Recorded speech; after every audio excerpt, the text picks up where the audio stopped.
Today at Bagel Shop, we had two new folks come in from Belton. Oh, excellent. Ola and Jim. Excellent. So, welcome. Hi to you guys, if you're watching today. So that's great fun. These little outreach efforts work. Yeah.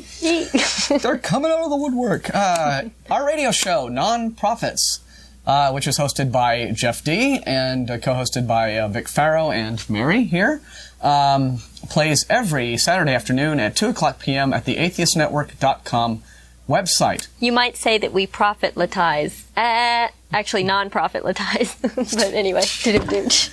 Well. Tip your waitresses, folks. She'll be here all weekend. Yeah. You threw my train of thought off with Sorry, your wit. people. That's 2 in the afternoon, Saturday, atheistnetwork.com, and your web browser will need the Real Player plugin to listen to the audio stream. Yes. However, for the last couple of weeks, I've had a lot of trouble accessing their server. I don't know if they're having server problems or what. So you may just want to keep trying. But in the event that you don't get to hear, atheistnetwork.com live, the Non-Profits is archived on our website, after each show is done. So if there are problems that they're having, you can still hear the show, although you can't participate in the fun chat room. Mm-hmm. But keep trying. It's there. It's fun. All right. So done, gamers. Happy hour radio show elections. Yay. Without further ado, for more information on ACA, you can go to our website, atheist-community.org, or call our voicemail at 371-2911. Sometimes our voicemail gets all sorts of fun calls after a show. We had a couple of folks kind of all snippy about last week's show because they thought we were being a bunch of meanies and doing Mormon bashing. It's like, no. Look, we were having some fun. There was this Mormon convention that cut into the first half hour of our time slot, and so we decided to kind of get it back a little bit. Mm-hmm. So it was all in, so there was some spirit of joshing going on there, but we had, our guest was Paul Wilson, and he talked about just personal experiences that he had and stuff studies that he had done about the Mormon Church based upon his own studies in Utah. And then I got some information from a website called xmormon.org, as well as an essay written by a former Mormon housewife describing her not terribly enriching life as a Mormon. Yeah. And actually, weren't a couple of the callers, they were Mormons or ex-Mormons. Well, we had one Mormon lady saying, hey, we're not all, as nuts as those people. Yeah. And, which is good to hear, that was always. Interesting. Yeah. And, it's certainly refreshing. And, we did have another ex-Mormon call. And, if someone thought that we were bashing them, I'm sure glad I didn't read the Guide to Mormon Masturbation Prevention, which is all over the web. How did this come about? This is, these little Mormon guys, right? Mm-hmm. These like real young guys who are barely out of high school, yet they walk around with the tags on them. They say elder, and they have their name. But they're nice enough guys. I've met actually a couple of them. They came by my apartment complex. But I guess, I don't know, there seems to be some concern among the real leaders of the Mormon Church about, the temptations that one encounters as a young man, and so there is this lengthy guide that was written I don't know how long ago, all about how to avoid masturbating, and talking about how don't stay in the bathroom for too long when you take your shower. Just take your shower and get out. Don't admire yourself in the mirror. Wear extremely tight-fitting clothing to bed so it's inconvenient to undo it. And in the most extreme cases, you could tie one hand to the bedpost. So, I'm not making this up. You think I'm making this up. There's just do a Google search for Mormon masturbation on the internet, and this thing will come up. It's unreal. So, I'm glad I didn't read from that if they thought that we were. But at the same time, I'm a little, So they don't want you to stroke your ego, in other words. Yeah, definitely.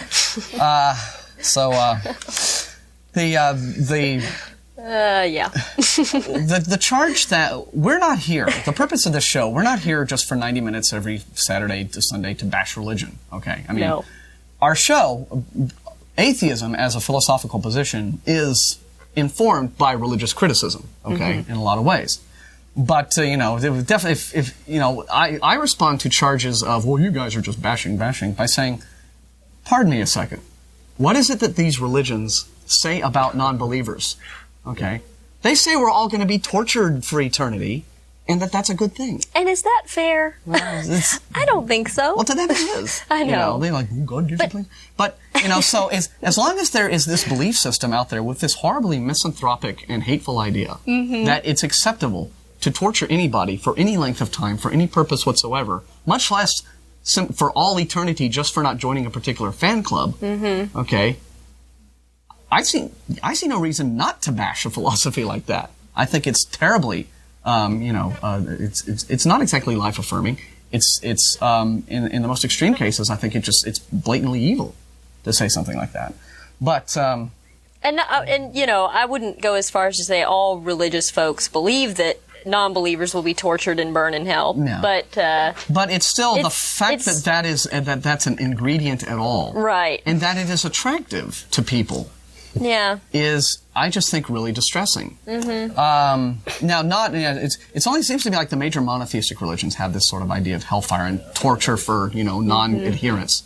But it's really disturbing and really sickening to me. So, seeing as how that's what religion says about us, I don't think that really anything that we have to say could be bashing compared to that.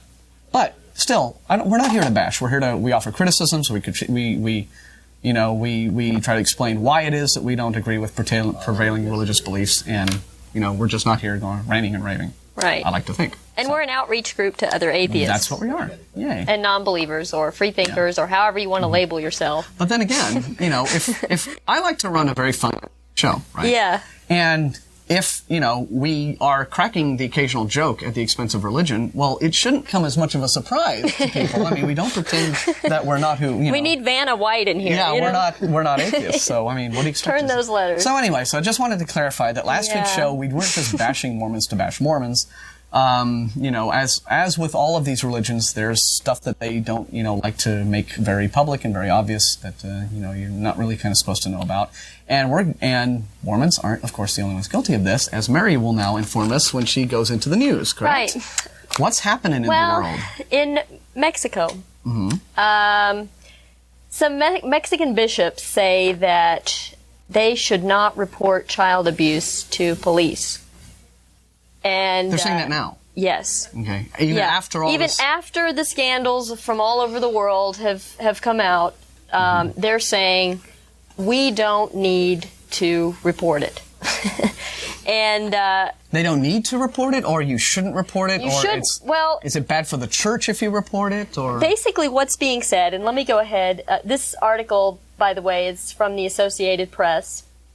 And basically what's going on is that a spokesperson for Mexico's Roman Catholic bishops say that the church will not give statistics on alleged clerical abuse of minors. And another said that it should not report abuse to the authorities. Wow. Yeah. Wow.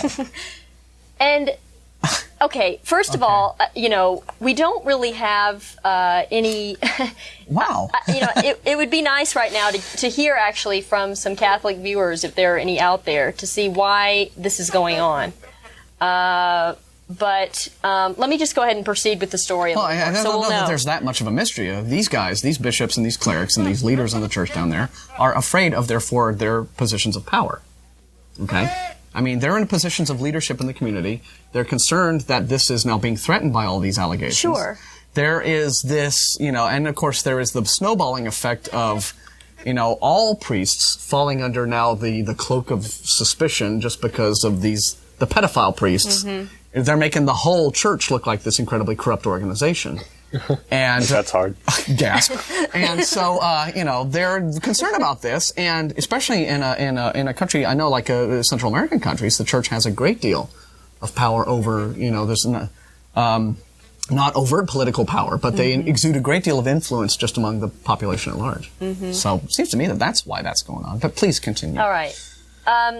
So essentially, here's a direct quote. This is from the Jalapa Archbishop Sergio Obeso. He is president of the Social Pastoral Commission. He said to a news conference, "Dirty laundry is washed at home." These remarks were widely reported by Mexican newspapers and broadcasters.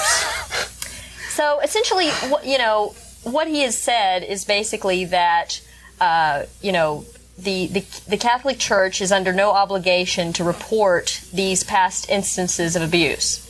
And it just blows my mind that anybody in the Catholic Church or any other church would be okay with this. I understand what you're saying. Yeah, okay. Yeah. I don't know that your rank and file Catholics are okay with it. I think they're disgusted. I would think not. Yeah. But again, it's just disgusting. Okay. Mexico's Catholic hierarchy meeting at a retreat in Cuautitlan Izcalli near Mexico City seemed confused about how to respond to the scandal in the U.S. and several other countries. Early in the week, at least 2 bishops denied there were any reports at all of priests molesting minors in Mexico. Several insisted the problem in Mexico was minimal. 2 days later, some admitted there were such cases. A few said cases could be turned over to police. Others said they would be dealt within the church. And I don't have this article with me, but on the way over here, I did see an article that said basically the Pope wants the clergy all across the world to handle these cases on their own. And that's Wait a minute, on their own? Uh-huh. Like not going to the cops or just like... I think the implication is if you need to go to the cops, maybe How could you not need to go to the cops when you're talking about sexual abuse of children? I know. Okay. I know. It's like there's no degree of sexual abuse of children where, you just did it a little bit. So we'll hush this one up, but you better not do it again. Yeah. But we'll just put you in a new parish anyway, So this is just like, they're not even pretending that they're not trying to cover this stuff up. I know. Again, I think the rank and file everyday Catholics, I'm sure, disgusted by this. Absolutely. And I'm sure it's rocking the foundations of, the whole charade, but, But here's a question. Mm-hmm. Why is it, and again, this is where I'd like to get more viewer input on this, when we get to calls. I would just like to know why anybody within the Catholic Church would believe in, particularly in Mexico, and I realize we don't have any, viewers living in Mexico at watching this program at this moment. However, if there's anybody out there from Mexico who could comment on this, just, if they're Catholic or even if they're not Catholic, just so we can get a little bit more perspective of why anybody would continue to believe in a system that says, hey, it's okay to keep these allegations quiet. Yeah. I really don't understand And you're talking there specifically not so much about continuing to be a Catholic and having religious beliefs, so much as continuing to follow the dogma. Yes, to support the infrastructure and the hierarchy of the church as an institution. Right. Yeah. Right. I understand that. Good question. Hopefully we'll get some feedback on that. I have some ideas of my own, but I've got a big mouth and no one wants to hear me talk anymore. So, good. Well, what else is happening? I would say, for now, let's go ahead and segue to Charles. I've got lots of sex scandals, and it's. I think we're kind of. Here's the one thing. In the spirit of fairness, okay, there is a thing to be concerned about. And again, this gets back to the whole question of, are we on the Atheist Experience here bashing? And again, I don't think, anytime, in the past, when we've reported on religious child abuse in the past, and we get criticized for bashing, until it becomes like, national news. National news. And it's like, look, we don't report on these really negative goings on to be bashers or to be negative. But it's just that in most cases, this kind of thing doesn't get reported because there is kind of, at least until now, when it gets so vast and you can't, the lump under the rug gets too big to, sweep down and pat down. It just, a lot of times religion is very much shielded from criticism in our culture, and these kinds of tragedies don't get reported. Right. And part of our motivation is, look, we're constantly being told that you've got to have religion in order to be moral. You can't be moral if you don't have religion, and religious people are just by definition, morally superior, even if they occasionally slip and make the odd mistake. Religion is this thing that you gotta have to make you behave, and I don't think so. It's just a fallacy. But anyway, so let's go on to Charles. Many of these priests have been complaining that because of these scandals, they're gonna they're gonna lose their moral authority. It's like, wait a second, didn't you lose that back in the Inquisitions, 1,000 years ago? Yeah, well, there's conveniently short memories about that kind of thing. But yeah, but that's a good point. And also, but in the spirit of fairness, as I was going to say, there is a risk that what we could end up having, this is ballooning. And there could very well be a lot of false accusations out there. There could be a lot of perfectly good priests who are suddenly like, huh? Being hit with accusations. Could be, but could be. Why would somebody want to go to all that trouble? I mean, I see your point, but some people it's rare. It's rare. Some people are just malicious. Well, some people could have just problems with the priest and want to. Well, I don't know. It's like maybe everything's possible. Remember the whole false memory syndrome scandal of years ago? And that was just psychotherapy. Absolutely. And all these parents were suddenly like accused of child abuse that never happened. And you could write, well, why? And the big mystery is why these psychotherapists who are implanting these false memories would do it in the first place. Right. What sort of weird, bizarre motivation would they have had? Who knows? But they were. It's just one of these things that you can't imagine why someone would do it. But sometimes people do things you just can't explain. Sure. But still, I think it's pretty clear that this is a major, major problem. And this guy, Cardinal Law, if he doesn't resign, needs to go to jail. And right now he's refusing to resign. So he needs to be indicted now. I mean, Monday. That's because he is known to be, he is known to have, supported this priest. Mm-hmm. This one priest, whose name I forget, but this guy who spoke at a NAMBLA meeting, of all frickin' things, which is this pro-pedophilia group. He went to their convention and spoke, in favor of adult child sex. You don't get much more disgusting than that. And then Bishop Law, Cardinal Law, just, oh, well, yeah, you shouldn't hear. We'll shunt you off to another thing, and we'll keep it all quiet. He's known to have done that, so he's now complicit. So, yeah, he should be indicted. Monday morning. Get on it. Charles. Yeah, so we went on about that, but it's, anyway, now you're one of our UT members. Yeah. And just talk a little bit about, how you got involved with the group and then other stuff. I actually got involved with the group by someone's personal website that I play games with online. Mm-hmm. I went to his website and started reading. He had a link to the Freedom from Religion Foundation, and so I started reading, reading what the stuff on the page, FFRF, and just started agreeing with it more and more. I already had these thoughts, but it's to read someone else put it into words makes it, you go, yeah. So I joined their group, and they sent out a great monthly newsletter, which but the problem is it's a national organization, so it's really difficult to. I mean, you can't really do much with the organization because it's up in Madison, Wisconsin. You can't really volunteer or anything. So so I just did a search for local groups and found this one. And boy, am I lucky to live in Austin. Yeah, wow. Well, we're lucky to have you. Now, you went to, over a couple of weekends ago, over the holiday weekend, there was a big Atheist Alliance convention in Dallas, and you went to that. Mm-hmm. And did anybody else from our group go? I think Michelle went. Michelle and Don Rhodes. And Don Rhodes went. Okay. So, and we didn't get to talk about that last weekend, so maybe you could tell us a little bit about what went on there and what it's like at one of those shows, conventions. Well, before I do that, I just want to mention if you're a UT student and you've wanted to join a free thought group, but want one with people your own age and that meets on campus and most importantly doesn't meet at Sunday mornings, then I'm trying to. That's right. Yeah.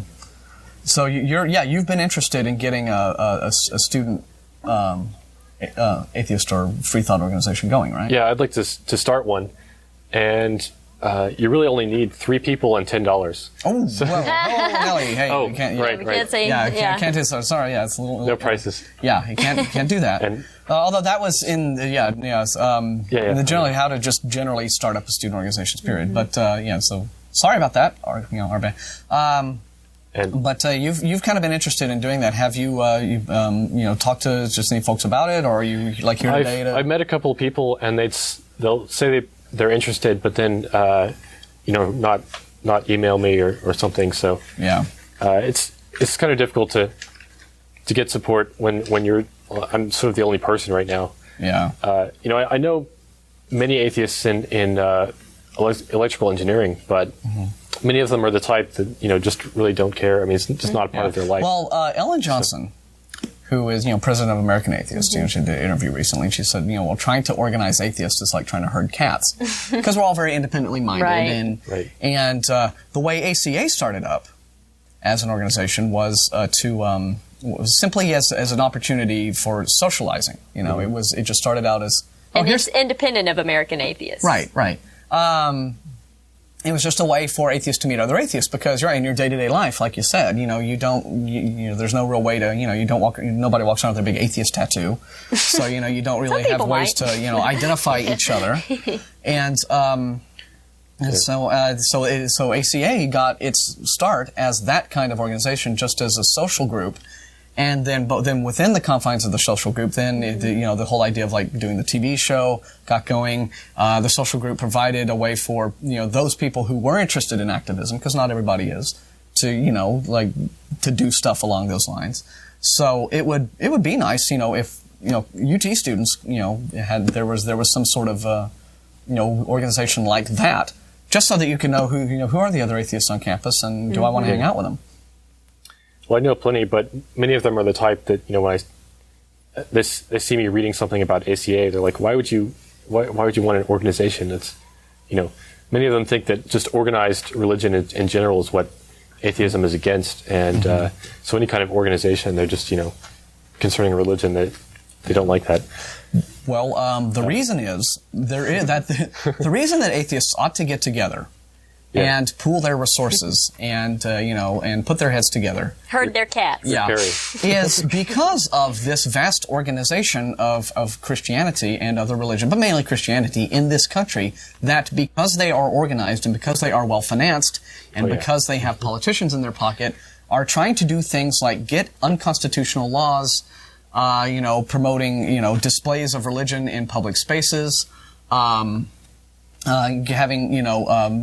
coercive prayer in schools, things like that. And if you don't band together to, resist things that aren't right, then, you can't resist them. They're just going to steamroll over you, and, your complaints will just sort of be lost in the winds, as this big juggernaut of organization just tramples you down. So you kind of have to resist, these organized efforts with some organized efforts of your own. That's why you do it.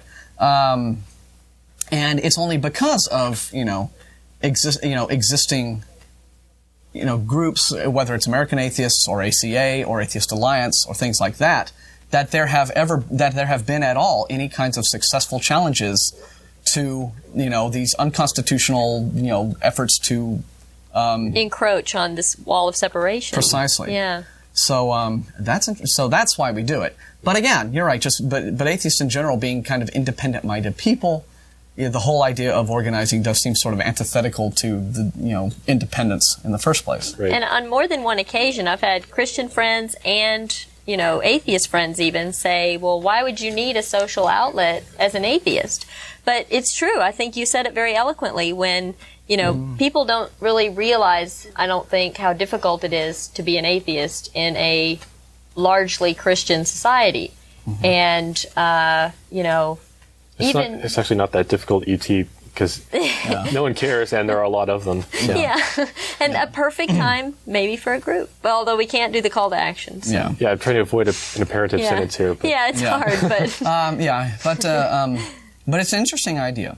And, I think a good idea. And they certainly have, if there's organizations like Young Conservatives of, Texas and the Campus Crusade for Christ, well, then for Pete's sake, there's ought to be, there's like the Secular Students Association, which is a nationwide thing.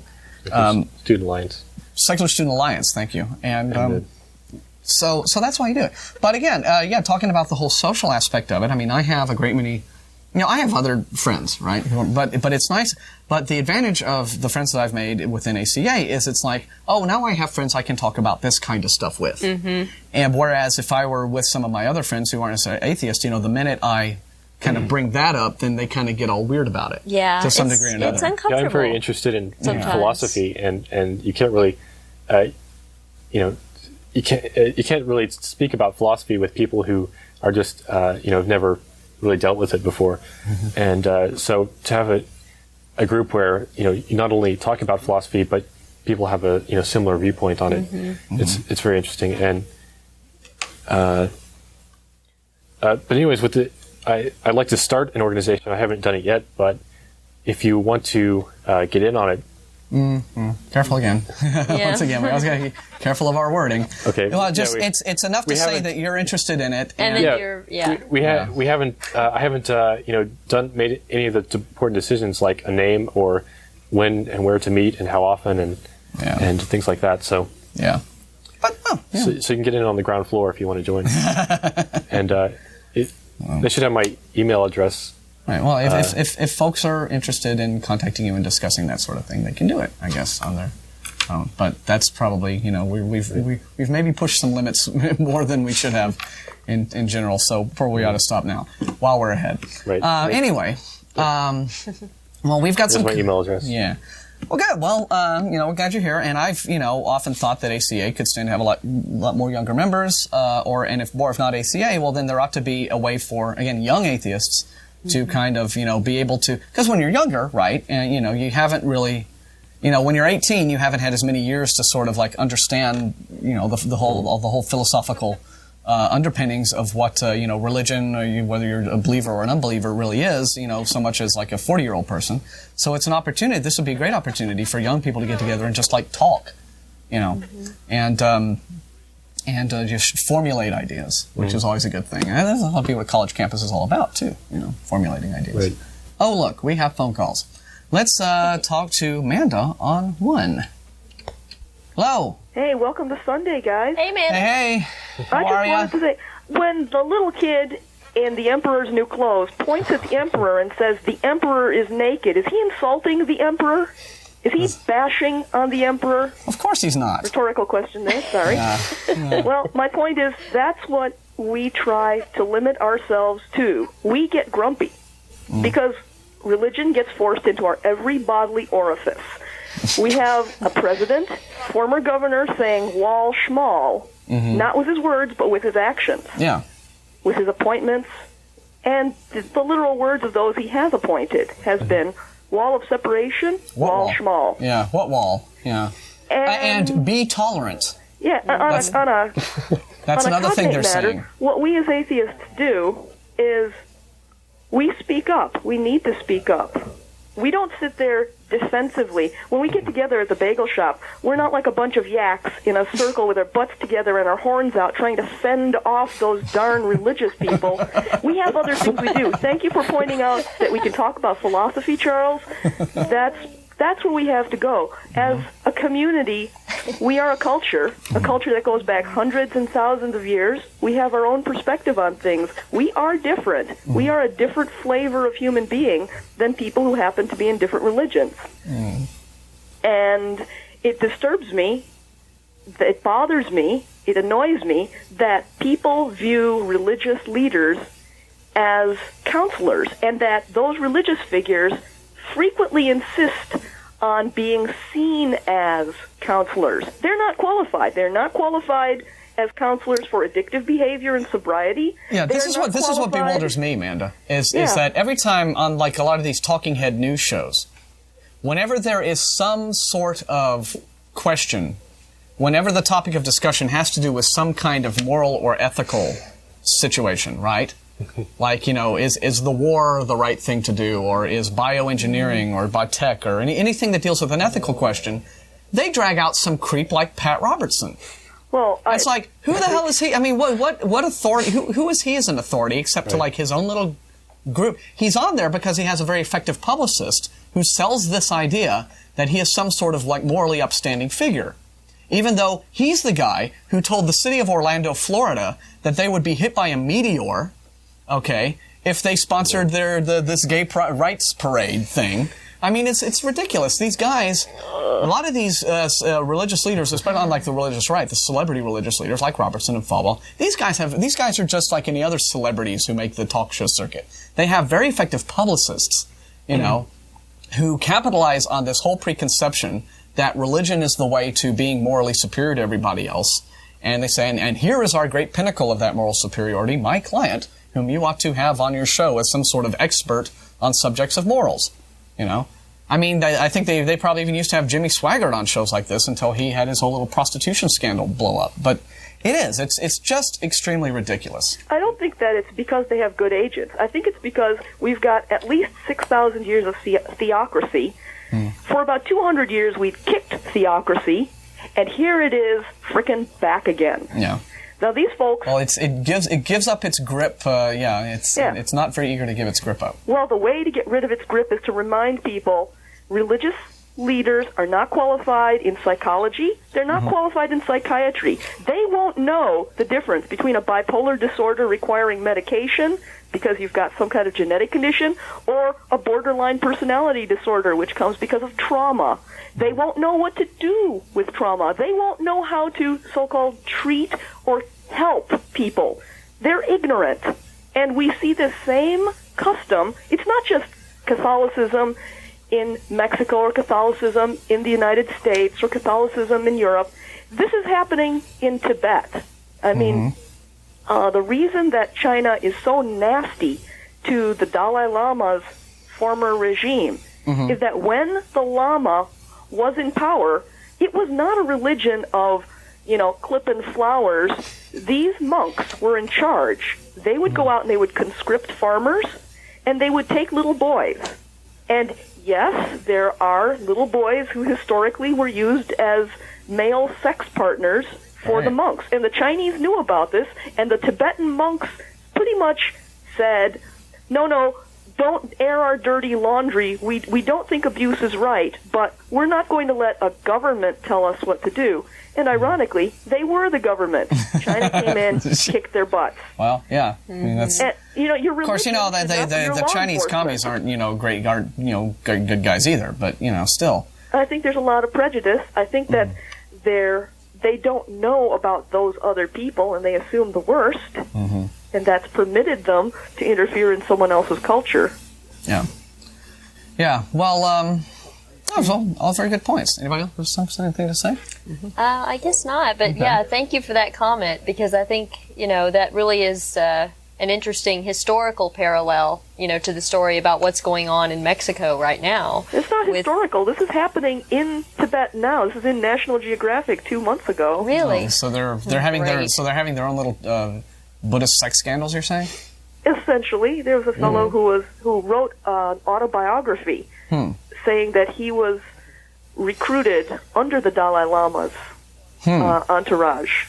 And in his case, it was voluntary. He just happens to be gay. Well, still. And I think that homophobia is what helps keep this suppressed.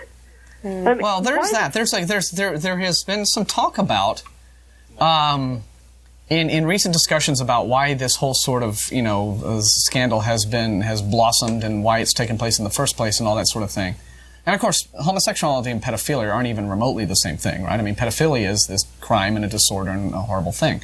But in addition, beyond the whole pedophilia issue, it does seem as if there are quite a lot of gay men just entering seminary. And there's been some discussion as to why that might be. And there's this article in Time, actually, from this week, talks about that. They actually interview a priest, and he mentions just that. And does he talk about why it was that he felt that he needed to go that route as a gay man, or did it have anything to do? One have anything to do with the other? I mean, it must if they wouldn't have written an article about it. He just felt like being in the seminary was safe, and he had a lot of conflicting feelings about his sexuality. And he felt that by joining the church, he would be able to find a haven, in a sense, from these feelings of, he felt that, that the church would provide him comfort and security, and that hopefully these feelings would resolve themselves once he became a priest. And of course, that didn't happen. But but this guy wasn't one of the pedophile priests. No. Was he? Okay. Oh, yeah. well, actually, yes, I believe he was. Okay. I believe he was. All right. But I could be wrong about that. But it is it is a very interesting article. Yeah, yeah. I don't know that the celibacy issue has anything to do with it. I'm not sure either. I don't think that it does. I think it's a silly, unnecessary thing. But celibacy isn't going to like drive somebody so berserk that they go to that extreme, right? Yeah. I mean, there's always Paul's over here nodding like, Like, yes, it does. Yes, it does. well. Well, my Yeah. original point is when people have urges, what they do with those urges and how they understand, and even a perspective on, gee, am I normal? Am I typical? Religious people who are in authority because of their piety are not qualified to discuss it. This fellow who joined the seminary was probably told, well, what you're doing is going to get you tortured forever, so you'd better swear an oath to never do it again. And why don't you take up jogging? And cold showers, yeah. Cold showers, Yeah. See, these are... You're right. I mean, it's good like you don't address people's problems by telling them, oh, if in fact that's what he was told, and and I'm sure he was told something very similar to that. Well, the reason that you are like this is because it's just bad and evil. But if you come and you join our little group, then we'll sort of like work all of that out of you, and you won't be bad and evil anymore. Well, the scary thing is that when you make something a so-called problem that isn't a problem, it gives you all kinds of leverage for gullible people to tell them what you want them to do. I was in 6th grade, and a friend of mine her father joined a religion, and they told him and his daughter that watching television was a sin. There you go, the invented problem. And then he was pointed to his urge for entertainment as evidence that this is a problem. So he took a gun and he blew the television away. I think it worked a little too well there, didn't it? His daughter was very frightened. Wow. That's ill. Yeah, but that's symptomatic of, of what religion is in business to do, right? You invent the problem, okay, and then you offer the invented solution for the invented problem, which is, salvation through the church. Good points all, man. And we have other callers to get to, so we appreciate hearing from you. And you take Thanks, care. Manda. Have a great day. Bye-bye. You too. We'll have to check out that National Geographic article. Oh, yeah, she didn't say which issue it was, but that's okay. She said 2 months ago. Oh, 2 months ago. Yeah. All right, but would that be February, March, January? It's a monthly, okay. so yeah. Yeah. Sometimes dates are not lined up. Oh. Okay, let's see what Don on line 3 has to say, shall we? Hello, Don. Hello, Morton. Hi, you're on the air. How you doing? I'm doing fine. Okay, let's get a little more volume for you there. Okay, I think you're all right. Okay, I wanted to ask you a question. Yes, sir. And I've heard you make the comment several times that you can't prove a negative. And I've never gotten around to asking you the question as why you believe that philosophically. Certainly it doesn't have any basis in scientific facts. Can't prove a negative? Doesn't have a basis in scientific fact? Certainly not. Can you give me an example of that? Well, there wouldn't be no positive if there were no negative. Well, this... Can I finish? Sure, okay. In the field of electronics, nuclear physics, all the theories that building bombs and communication is based on. So how then do you think that nuclear physics developed as a science? Well, when you deal with neutrons and protons, you're dealing with positive and negative forces. So anyway, I'm not here to discuss. I just wanted to ask you. Well, you are here to discuss it if you're asking those questions. I will discuss it with you if you want me to. Positive and negative forces, all right, aren't the same things. Like, for example, positively charged ions and negatively charged. That's not the same thing as saying there's things that exist and things that don't exist. Negatively charged ions exist, okay? They just have negative, they're just negatively charged, okay? What we mean when we say that you can't prove a negative is that when you're in the business of trying to prove claims, and let's go smaller. Let's not talk about things like God. Let's say something like Farmer Brown tells me that a big UFO landed in his pasture last night. Okay, well, whose job is it to provide the burden of proof there? I mean, is it up to Farmer Brown to prove to me that in fact a UFO did land in his field last night, or is it my job to prove to him that it did that nothing landed in his field last night? Well, in that there was no UFO. Who has the responsibility of burden of proof of a claim? It is always the person who is making the positive claim. Always the person who's making a positive claim. And until that person meets their burden of proof, okay, other people who aren't in on this claim and who don't have any sort of vested interest in the claim don't really have any reason to believe it or not believe it or have any opinion of it either way. It is always the burden of proof always rests upon a person who says such a thing exists.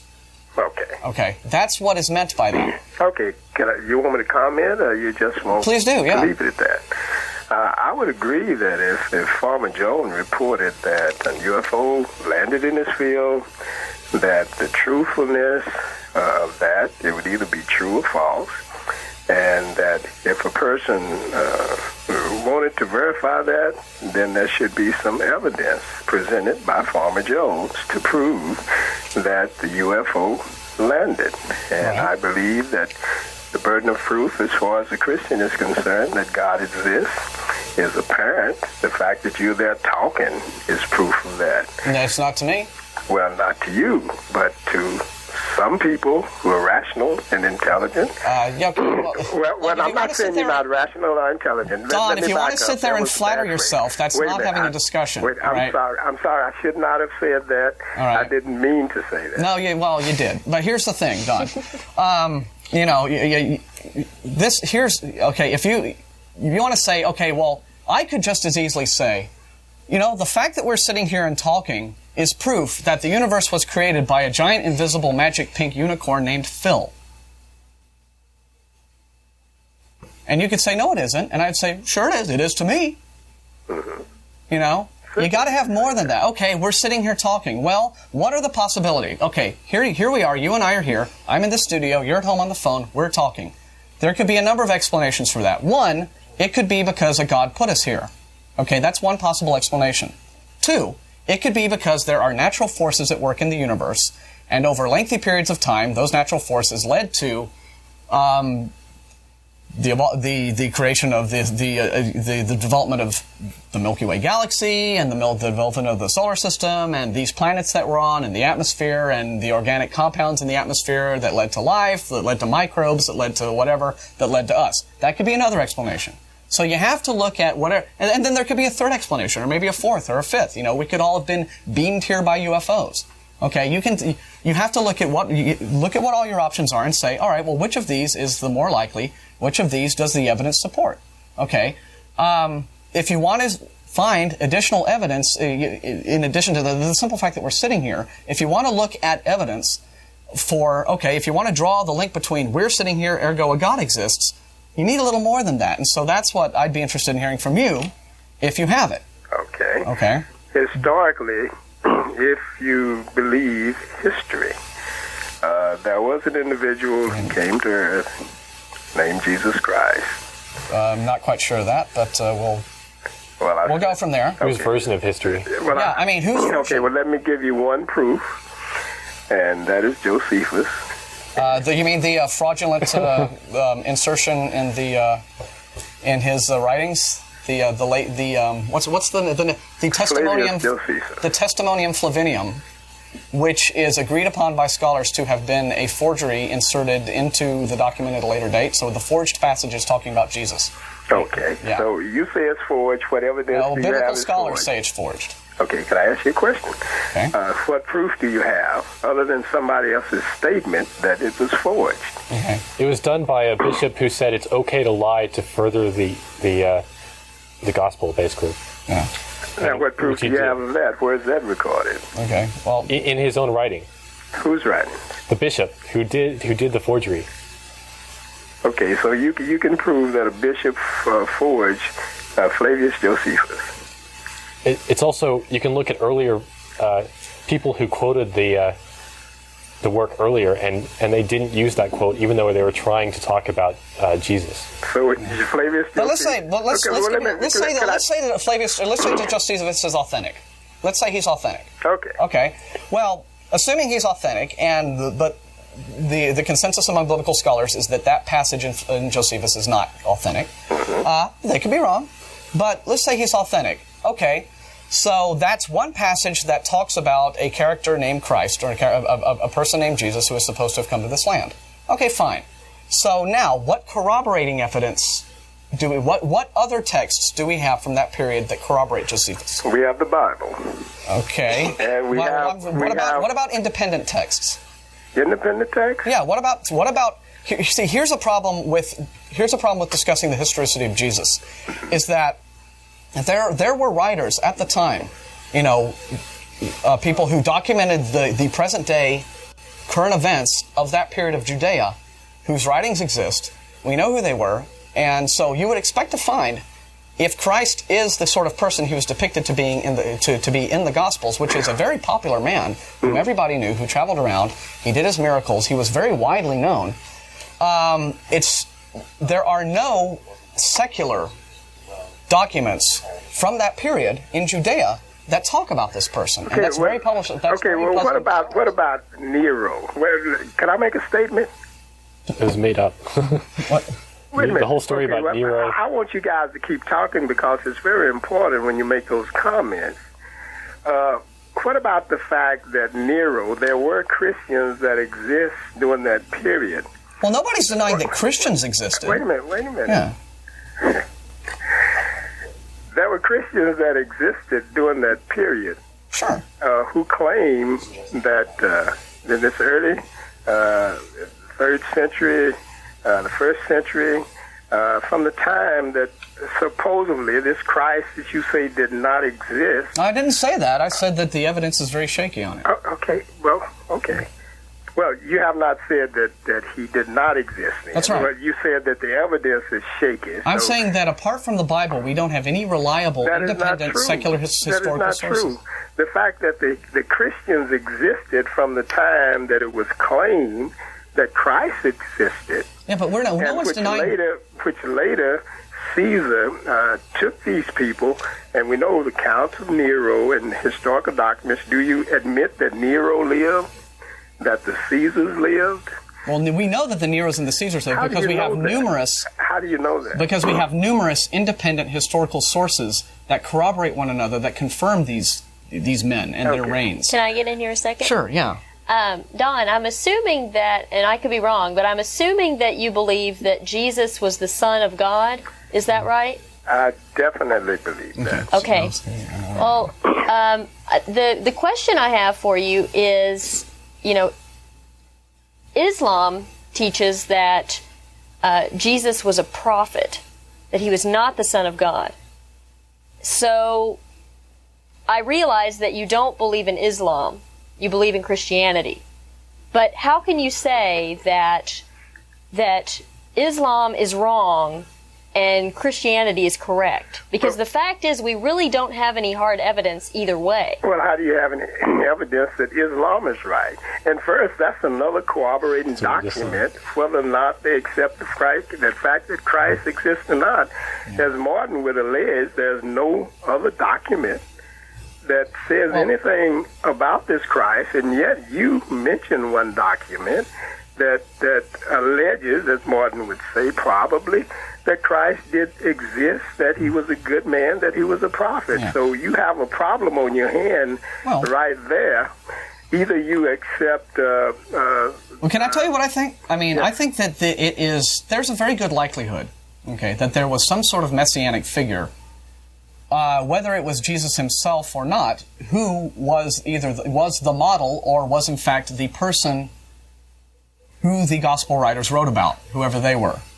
In fact, I think it's known that there were quite a number of these messianic figures wandering around Judea at this time. I mean, there have been reports of what was his name? But about 100 years before Jesus, there's thought to have been a Messiah figure who went through the land, preaching and talking, and was executed for his troubles. There was, at the time of Jesus, one of the most popular religions in that part of the world was Mithraism. And Mithras was a character, was a messianic figure whose Are who you bore a admitting lot of that Christ lived similarities. at a certain time? I'm sorry? Are you admitting that Christ did live at a certain time? I'm not admitting that. I'm saying that there are probably good historical parallels, or that I'm saying that it's not improbable. It's not entirely outside the realm of probability that a man called Christ lived. No. You know, I don't discount that at all. But then here's the other issue. Okay, let's say that I completely agreed that Christ himself lived. Okay, that's fine. We now have a person who lived. Now let's get to, does this fact prove that a God exists? If Christ lived and he claimed he's God, and all David Koresh claimed that he was God. What? David Koresh in Waco claimed to be divine. Charles Manson claimed Charles Manson claimed that he was God. Nero claimed that he was God. Yeah, and all of the Roman emperors were divine based upon their station in Roman society. So well, just I because understand what you're saying. Okay, so let's say we have a man named Jesus. Let's say he says he's the Son of God. Right. Okay, that's where we are. Still, we're not any closer to proving any of the veracity of any supernatural claims. But we are. How are we? I think we are. By how? And the reason that I think we are is because we've come from he didn't exist to the possibility that he did exist, and I think that there's enough proof historically to prove that he did exist. Now we're at the point of whether or not he is the Son of God. Now that's a matter of belief, okay? Now, that's something that you've got to work out. If you continue to... Well, no, I don't know that I need to work it out. No, what I'm saying, but since you've admitted, since you have come to the point that he may very well existed, then there are two things that you're confronted with, whether or not he was who he said he was or not. Now, if you don't care to believe, that's an option. But in my point of view, though, and I think that as a general... But you can't prove that he was not. That's the point I'm getting. Well, I can't prove that I don't have leprechauns living underneath my floorboards. But that doesn't make it rational to be even a thing that I ever think about. Okay, but what I'm saying is, if Christ existed... If Christ existed, so what? That's the whole point. So what? This is the what that I'm trying to express. Okay. He either was who he said he was, or he was not. It's up to the individual to decide based on the evidence that is presented in the Word of God, which is the Bible, I believe. And some people have problems with that. So I would say that the person has to either accept that and not accept it, or just disregard it altogether. Well, why do you believe in the Bible, though, as opposed to the Quran or some other text? Have you read the Bible? Yeah. I'm sorry? Have you read the Bible? Yeah. I've read most of it, but I have to admit I have not read the Bible cover to cover. Yeah. Okay. Did you understand what you read? Yes. Yes, and all of the contradictions. One historical fact is this, that the Jews have kept that document throughout generations of the Old Testament scriptures. Can I say this? Okay. And you would be hard put to prove to them that that is not a history that they can trace all the way back. Well, again, but it's not my job. And it has been here. Wait a minute, but you haven't let me finish. That document has been developed, the Old Testament. Yeah. It's been handed down as a historical document, added to all the way from Moses until the time that Christ came. Right. Which as a historical document recording their history. You would be hard put to prove to many people that are believers that that document is false. I would be hard put to prove to the Raelians that they are not going to be swept up by UFOs and taken into outer space. Well, again, it's not my job. I don't bear the burden of proof. If the Jews or the Christians want to prove that there's historical veracity to their Bible, that's their job. We appreciate your call, Don, but we have a lot of other callers lined up, so call us back sometime. Thanks for your time. Take care. Thank you. Yeah. I just, I know he was trying to get points out, but it was a long time. The point is, okay, whether Christ existed or whether he didn't exist, whether Muhammad was a real guy or whether he wasn't, or whether Mithras was a real person or whether he wasn't, those could be, those are topics that you can debate based upon whether there's historical evidence or not. What I've read of biblical scholarship, pretty much confirms that the insertion, the Testimonium Flavinium in Josephus, is a later insertion. It's pretty much agreed to be a forgery by the majority of biblical scholars. That doesn't mean they're 100% right, but, that's what the current scholarship says. And there are other reasons where you can maybe cast doubts upon whether or not Christ existed. But that's not the point. The point is there any good reason to believe the supernatural claims of Christianity? Right. I have no doubt that there were a number of people claiming to be the Messiah wandering around Judea 2,000 years ago. There was probably something of a Messiah industry going on then.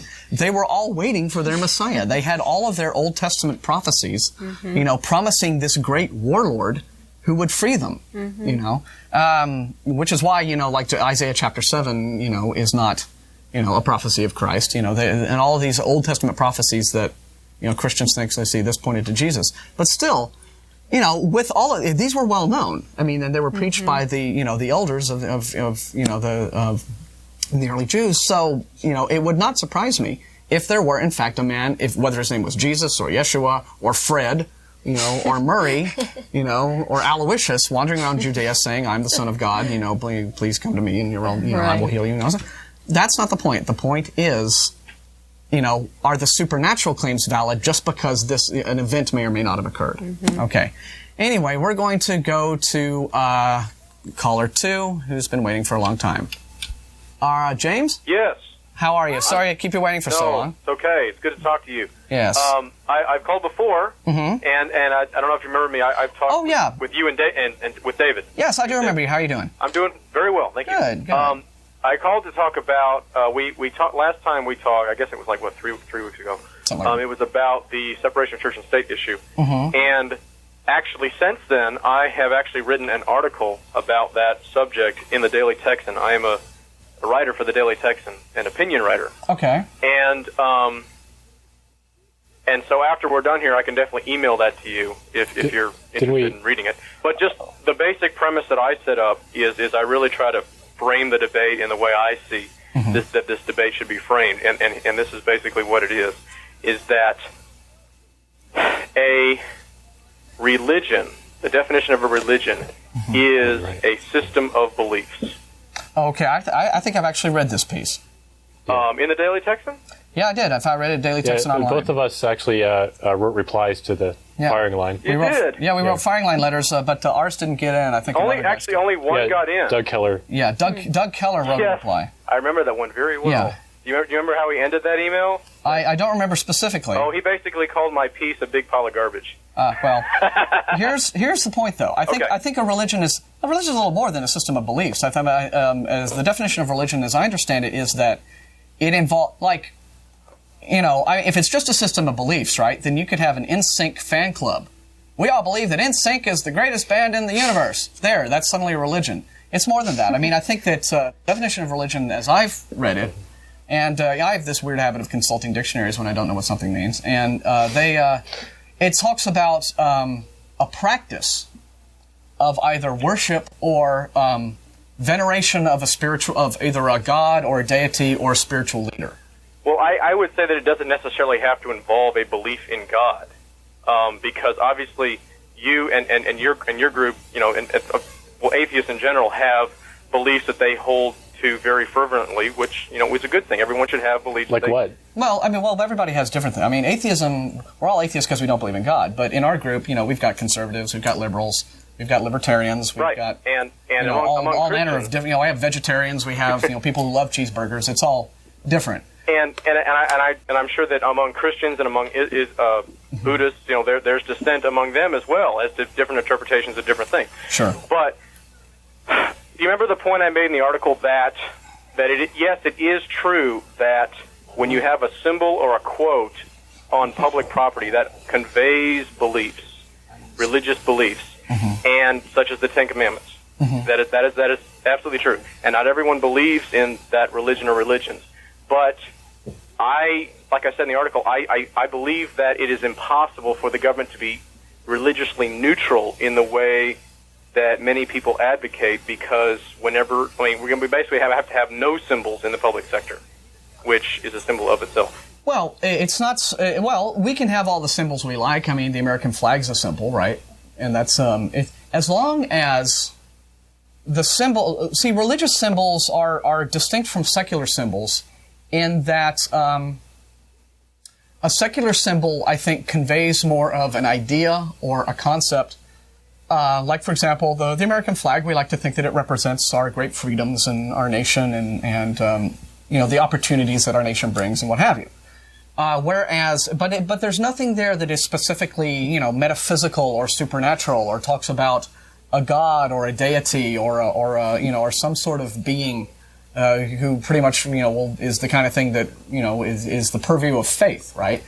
The problem with religious symbols on the government dime is that if you want to adhere to the letter of the Constitution, which is that the government can neither endorse nor restrict, then, and that's out of pretty much fairness to everyone because it's in the acknowledgement that people have differing faiths, then either you have the Ten Commandments on the government lawn with absolutely every single document from every single other religion practiced in the States or around the world, or you just you can't have any out of fairness. I think just from a simple practical standpoint, it's better just to sort of leave belief to the believers and not give any sort of indication that, my government, let's say I'm a Zoroastrian living in America and I'm this way minority religion, but under the Constitution I have the right to be that religion. But if I'm walking around a public, property and or the lawn of the Capitol building and I see a document that specifically pertains to the Judeo-Christian tradition. I am the Lord thy God. Yeah. That's troubling because, as a Zoroastrian, I think it seems like my government is favoring that religion and over mine, and they're not paying attention to mine. And so that's the fairness problem. Okay, so would you also oppose having Harry Potter books being read in public schools? Well, the Harry Potter books are fantasy novels. They're not. It's also based on witchcraft. Those books are based on witchcraft. Have you read them? No, but I have listened to interviews with the author who has said that yes, these stories are based on witchcraft. But it's fantasy, right? Right, but those books do convey religious beliefs and symbols. But nobody's out there fighting to get statues of Harry Potter. Quoting from the Onion. Is that the Onion article where you have the? Okay, you may have read a parody news article, but in the event you didn't, I don't know that anyone is out there promoting the worship of Harry Potter. Okay, I mean, for example, and I don't know that anybody's out there trying to put Harry Potter statues on government property. I mean, there's no movement to put a Harry Potter statue on the Capitol lawn, is there? I guess not. But, okay. But the stories are being read in a public setting. You read other books in school where the characters are believers in Christianity and they advocate it. So I don't see where the problem is there. Yeah, I mean, writing a novel. You realize, that it's fiction. We even read stories from the Bible in English too, and we had a big disclaimer. We're not advocating this and whatever, but you can read it as literature and not have to believe it. Exactly, and that's the way the Bible is. I mean, for example, back in February, we had Professor John Rumrich come from the University of Texas, and he talked to us about John Milton's epic tragedy, Samson Agonistes, which makes large reference to the Samson and Delilah story or Judges 13 through 17 in the Bible. Now, just because we read that, it doesn't mean that, and talked about it, it doesn't mean that we take it as the literal truth. And it just boggles my mind as to why anybody would read Harry Potter and take it as the literal truth. I'm not saying that anyone would. I'm just saying that I just don't see why there's not this outcry for the removal of Harry Potter being read in public schools, the removal of witches being displayed on Halloween in public schools, but yet there's this huge movement to remove the Ten Commandments from public settings. Okay, well, I think that the difference is that, and maybe, I don't know, maybe you're right about not having, witches in Halloween displays. Okay, I'll leave that up to, if there are Wiccans out there watching the show who want to call in and respond to what you're saying, we'll let them do that.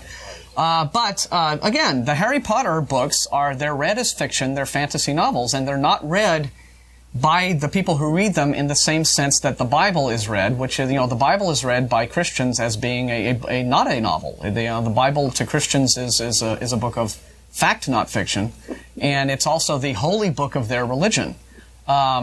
Harry Potter is maybe, and if J.K. Rowling says this, okay, well, let's say she says this, if Harry Potter is based upon witchcraft, it's based upon witchcraft in the same way that maybe Lord of the Rings has some roots in Christianity, or the Chronicles of Narnia has Christian roots. Both J.R.R. Tolkien and C.S. Lewis were Christian men, but they wrote these fantasy novels. Well, C.S. Lewis was much more open about, the Christian parallels in the Chronicles of Narnia. But still, the Chronicles of Narnia aren't the holy book of Christianity. They're fantasy novels.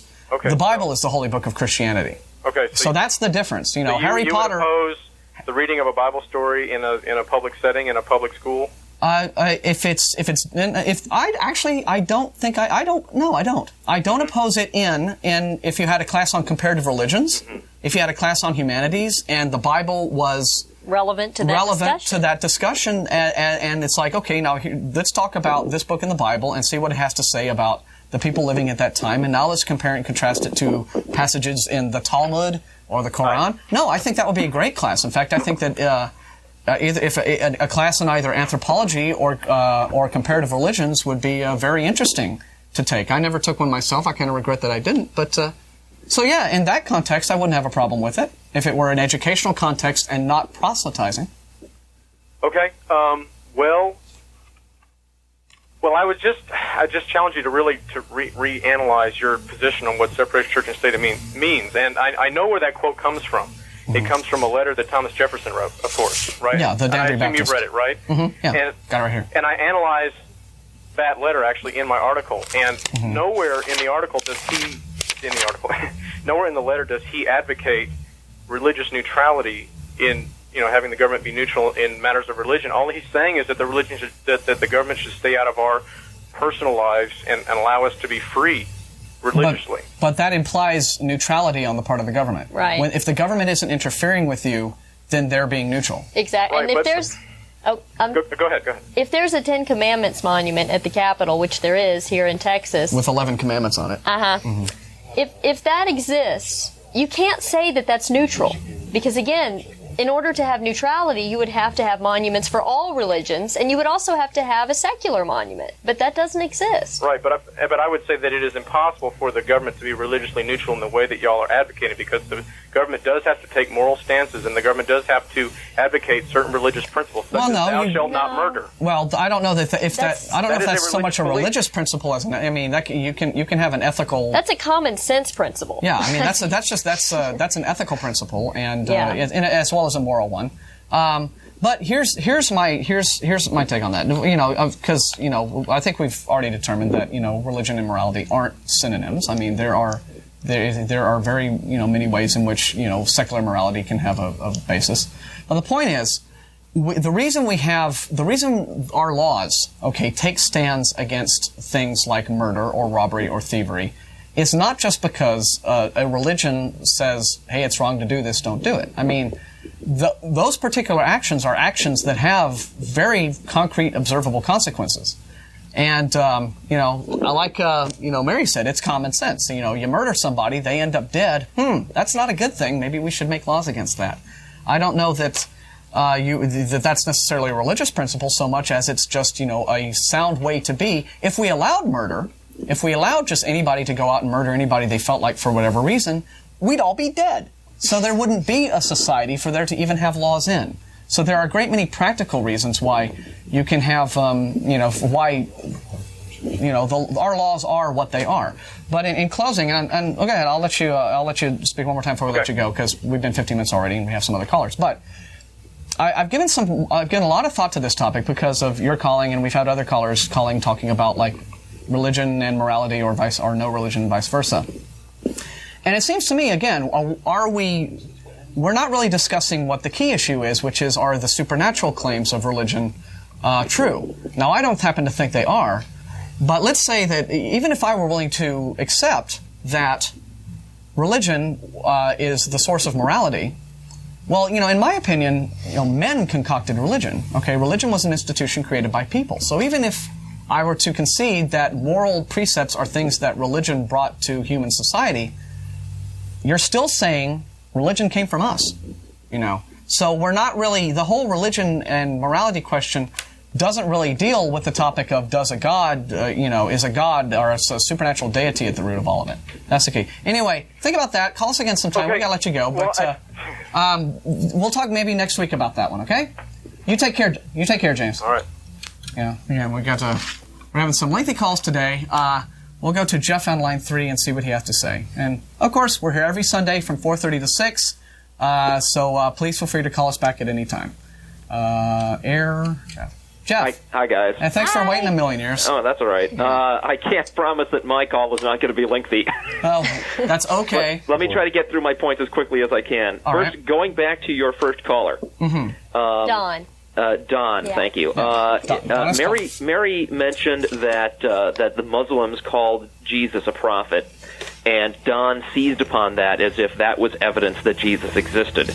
The problem is, Hindus also say that Jesus was a prophet, but I know for a fact there is no mention of Jesus anywhere in their holy writings.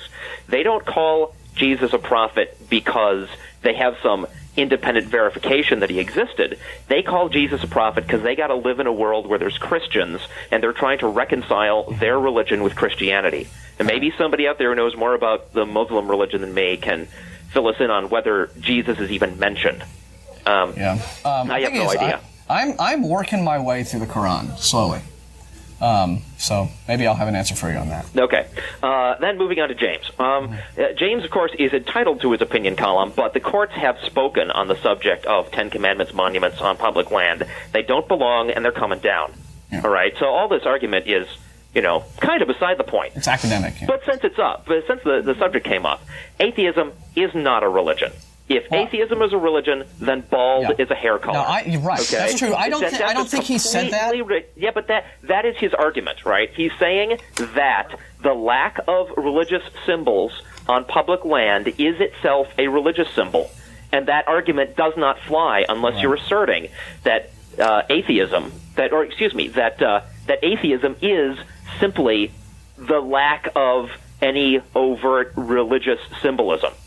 Yeah. And that's utter nonsense. Yeah, that's not true. I think we do not have. I want to talk on this a little bit more. Okay, I was just going to want to point out one thing, though, and that was that I think that the point that he made in he didn't refer to atheism specifically, but what he did was in an effort to bolster his points, and of course, we'll let him call back next week and was that basically anything's a religion. Any system of belief is a religion. Oh, that's also moronic. And we talk, and again, we critiqued that here a few minutes ago, and again, Doug Keller made the same point. It's like, is my belief that, if I believe that peanut butter sandwiches are yummier than, bologna sandwiches, am I a peanut butterist? But even from that angle, his argument fails, because simply not talking about religion is not a belief about religion. It isn't, right? If you take all the religious symbols off of public land, the government is saying nothing about religion, period. Not pro or con, right? So that it doesn't fly. That's completely moronic. Now, on the subject of Harry Potter, James was onto something. Harry Potter and the Bible are the same in the sense that they are both works of fiction. Well, I agree with that. We agree with that. Yeah, I know that Christians don't. If somebody starts a Harry Potter religion and starts campaigning to have Harry Potter statues on on courthouse lawns in the United States, claiming that Harry Potter is where we get our morality from and what our legal system is based on, I would oppose that exactly as much as I oppose Ten Commandments monuments on our courthouse lawns. Luckily, at least in the case of Harry Potter so far, people are not that stupid. Right. Well, where Harry Potter is if you've ever watched TBN, there are some people that stupid. They are that stupid where the Bible is concerned. Well, here's the thing. And that is the only reason that the Ten Commandments thing is an issue. Yeah, and tying these two things together, right? Another thing that I would oppose would be any sort of monument or plaque or display on public property. Right, of atheism. That said, there is no God. Right, absolutely. That would be unconstitutional too. That is none of the government's business. Right. We get this argument from the religious right all the time, right? Mm-hmm. That if you're not talking about a religion, right? Yeah. That is itself an organized that is organized atheism. Yeah. No, we do not have. I've heard the claim that our public schools now teach atheism. or that they would have to teach atheism if we take the religion out. That's moronic. Yeah. I know what schools that teach atheism would look like, okay? I know what textbooks they would have in there. None of those books are there. Yeah. There is nothing in our public schools about, the philosophical basis of atheism. I'm talking grade schools now, right? By the time or they get to college any and get public into schools, philosophy. grade through high school. Right.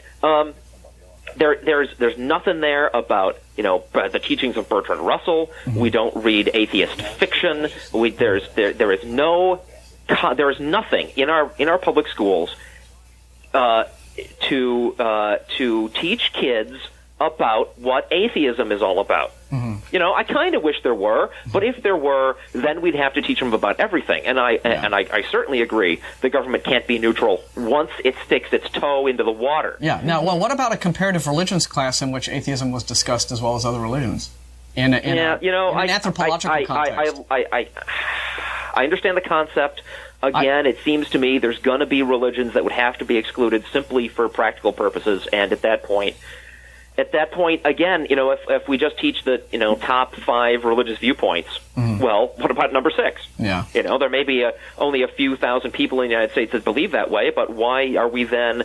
Why is our government then excluding their views from education? So, right. Well, it seems to me that once you get I don't think we should even go there. Yeah, right. Well, it seems to me though that once you get into the super duper minority religions, then you're just talking about religions that are borrowed whole cloth from the bigger religions. They just kind of change the names and faces around. I don't. Yeah. Hey, if we could get every person in America to sign off on yes, you can go ahead and have comparative religion classes in public schools and exclude my religion, which happens to be a tiny one. Yeah. Right. If they all sign off on it, well, that's another matter. But I kind of think they won't. Yeah. I kind of think they're not all going to agree that that's what their religions are, Martin. What you just said. Well, no, true. Yeah, but it's a Pandora's box, and it's a distinct problem. Now, you're going to be our guest next week on the show, right?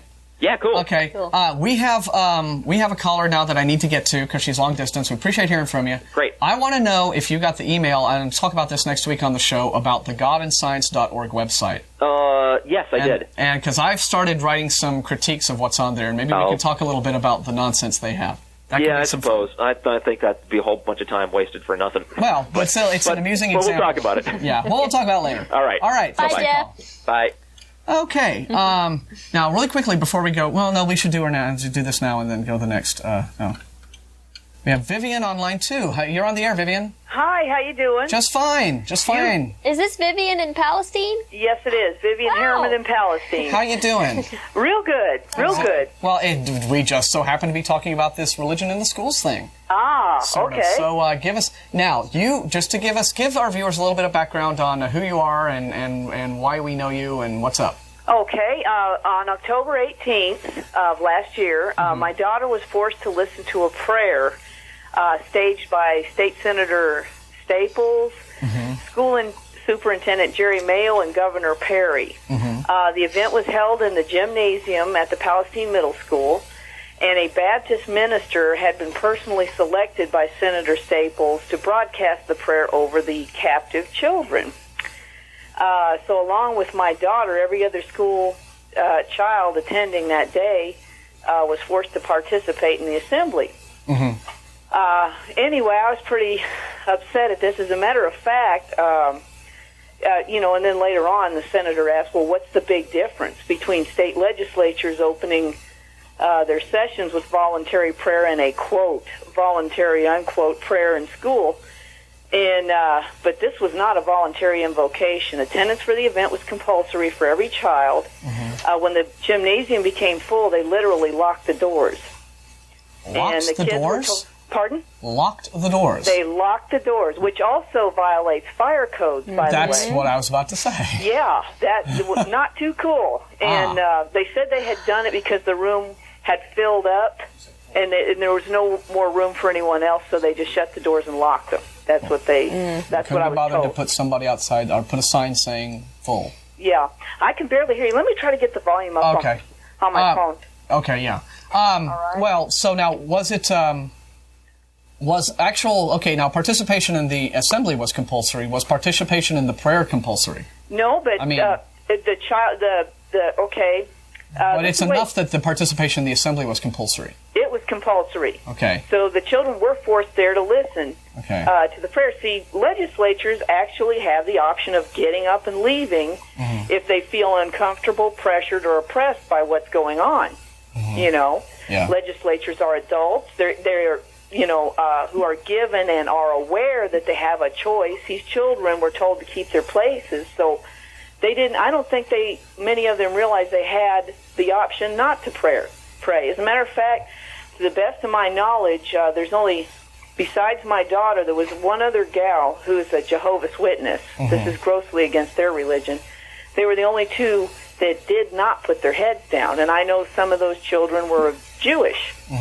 And I know they had their parents would not be too thrilled to know that they had participated in a Jesus prayer, because they don't see Jesus as any type of Messiah. It'd be like praying to the dog or something. Yeah. You know, Have you spoken to the parents of those children, and do you know what their reaction? Have you got any indication of what their reaction's been? Okay. Now I know the witness children. They're so in this area of Texas, East Texas. This occasionally slips by the law all the time. But when they did, when these people who swore on their Bible, by the way, but just who swore an oath of office, to uphold the Constitution, when these guys got up there and blatantly wiped their feet on the First Amendment and encouraged others to break the law as well. I finally got upset and said something about it. Most people in this area are afraid too. There's a lot of fundamentalism in this area. Yeah. And for instance, I had written an editorial about approximately 2 to 3 years ago, and it was over when the Santa Fe prayer decision was made. People made the front page of the paper. They, as a city council members, these are public individuals, were saying this is absurd, this is horrible, they're taking away our rights, da-da-da. Well, I wrote an editorial endorsing it, saying, well, hey, look, we don't need to broadcast our prayers. And then I even quoted scripture to them saying, trying to demonstrate that this is not even of your faith to do what you're doing. Matthew 6, 5, and 6, Go into your closet in private, exactly. Yeah. And as a result of that... Don't be like the hypocrites waving your arms in the air. Yeah, don't stand on the corners and broadcast your prayer as the hypocrites do. For surely I tell you, they have their reward, for those of you that need scripture. Yeah. But just from writing that one editorial a couple of years ago, my mailbox was smashed and garbage was thrown in the yard. Just another wonderful... Yeah, and see, here's the thing. Yeah. These are the people who say that we need to be tolerant of them. Yeah. Okay? Like Rick Perry, people come and say, Governor Rick Perry, this is unconstitutional. Oh, well, you should be tolerant if you don't like prayer. Okay, but the minute you speak out against this, what do you get? You get vandalism. Yeah. You get violence. Okay? The parents, who, by the way, were not atheist parents in Santa Fe, Texas. There was a Catholic family and a Jewish family. Yes. Those families who... launched the case against the football game prayer that ended up being decided by the Supreme Court correctly. Yeah. They had to go into hiding. Yeah. They had to speak through their lawyers because they were getting death threats. Yeah. Okay? And yet, wait a minute, I thought this whole idea behind let's bombard our public schools with religion is that religion is a thing that makes you more virtuous. Yeah. And yet here are the proponents of all of this public religion bashing mailboxes, threatening people with personal violence, and, saying, oh, please be tolerant of me, and if you won't, I'll vandalize your lawn. Yeah. Now this time... And then they say, you guys on your TV show are bashing religion. Yeah. Jeez. Now, I'm not atheist. I can't say I'm a Christian either. I don't quite, pardon all of those out there that are offended, but I don't buy that Jesus thing exactly. But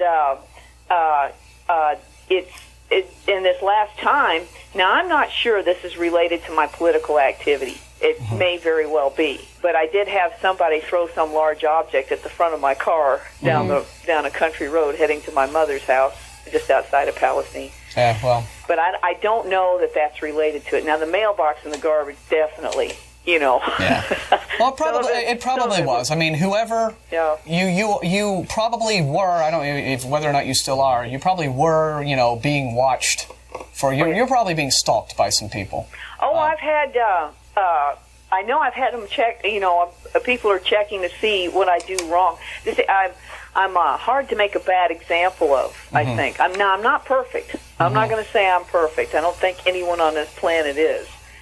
But my child is an exceptional student, an athlete, an artist, very popular at school. So they can't say my child is a troublemaker or comes from a, quote, bad family, has no, quote, ethics or morals, unquote. Has your child suffered any sort of backlash at his school because of you? Now, at first, she did get some kind of rude remarks and all, but honestly, I'm finding out that children are far more tolerant of different faiths than the adults. I mean, by far. In fact, a couple of the kids came up and admitted to her, but please don't tell anybody else that they're Wiccan.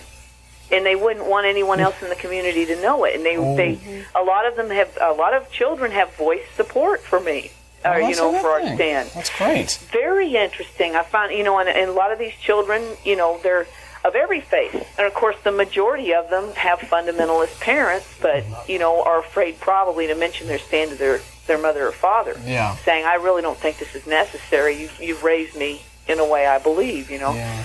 But, listen. Vivian, we really appreciate hearing from you. And if you can try to call us back some weekend, we'd love to hear you, but we're down to like our last minute and a half. Oh, I see. Okay. So please continue to share your experiences with us and stay in touch with the ACA. All right. Thank you so much for calling today. Yes, and I highly respect your organization. They're the finest, most ethical, moral people I've run into. I've enjoyed speaking with them at the rallies and things. Okay, well, thank you very much. It was great to have you at our rally in January. Okay. And we'll talk to you again real soon. All right, thank you. Thanks, Vivian. Take care. Bye. Okay, we're down to like our last minute or so. Does anybody have any closing remarks? I guess not. Okay. But I think it's been a good show. I wish we could have gotten to the rest of the callers. I know, boy, we could do 3 hours of this if we really wanted to, but we're not that crazy. If you're on hold now, we're sorry we didn't get to you today. We know we had a lot of callers on hold for a long time. We skipped 2 people. Yeah, in fact, we skipped 2 people, which is more than usual. But please call us back early next Sunday. We'll be here at 4:30. Charles, thank you for being on the show. Good. Didn't get to talk about what I wanted to, but I'm sorry. Well, we had some long. I think we wanted to. Anyway, keep going an extra 10 seconds. They're telling me. Okay, fine. Okay. All right. Well, then, thanks again to our crew and other UT students know that if they want to get in touch with you, they can do it. Tabony at mail.utexas.edu. And so, again, from all of us here at Atheist Experience, our crew, our members, Love rings. Tala, bye, Christians, we don't hate you. We just think you're wrong. We'll be back next Sunday with our guest Jeff D. and more fun. And David Clark will be back next weekend, too.